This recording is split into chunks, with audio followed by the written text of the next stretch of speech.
Golkudo maju sejahtera. Terima kasih. Jadi pada saat ini saya sebagai anggota DPR RI tengah masuk di masa reses, masa persidangan 1 2024-2025. Nah, di kegiatan di masa reses ini saya melakukan berbagai kegiatan di dapil saya, dapil Surabaya Sidoarjo.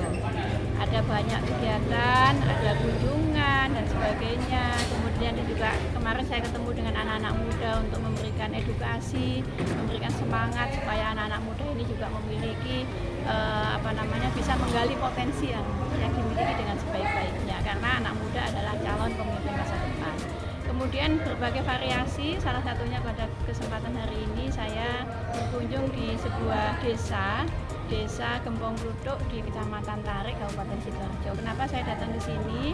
Saya mendapatkan informasi, saya membaca berita bahwa Kabupaten Sidoarjo di beberapa wilayah itu terkena banjir karena memang cuaca ekstrim, ya, kemudian hujan deras, ya.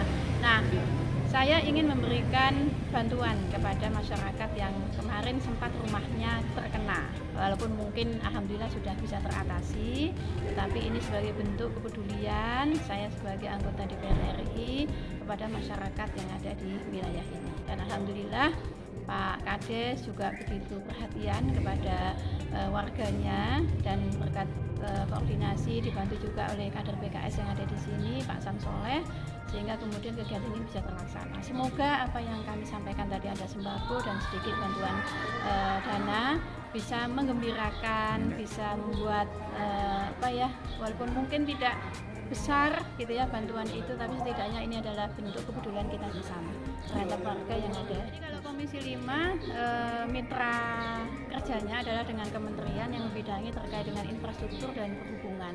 Bagaimana kemudian infrastruktur desa ini bisa menggeliatkan ekonomi yang ada di desa.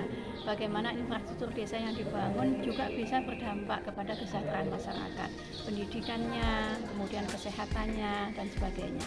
Nah, saya selama di DPRD Surabaya 15 tahun memiliki konsen yang besar terhadap anak-anak. Bagaimana saya ingin anak-anak Indonesia tidak ada yang putus sekolah, sehingga dia bisa menyelesaikan sampai di tingkat sekolah menengah, setidaknya SMA atau di SMK. Setelah itu dia punya skill, yang dengan skill itu dia bisa mandiri, dia bisa bekerja, dan dia bisa mengangkat derajat keluarganya, bisa membantu keluarganya, bisa menjadi orang-orang yang nanti lebih baik, berkualitas, dan kemudian menghidupi keluarganya.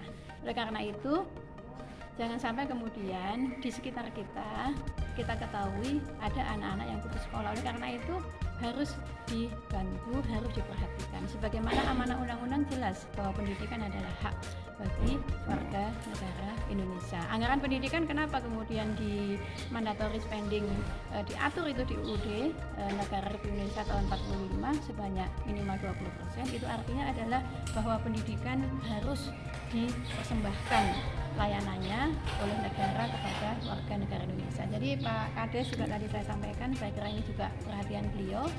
Kalau ada yang putus sekolah itu harus dicari tahu nanti. Ini sebabnya apa sih dia putus sekolah? Apakah karena memang masalah biaya ataukah karena ada persoalan-persoalan lain? Tapi intinya adalah ayo kita kurangi, kita antaskan, kalau bisa zero putus sekolah untuk anak-anak yang ada di Surabaya dan di Sidoarjo. Matur nuwun.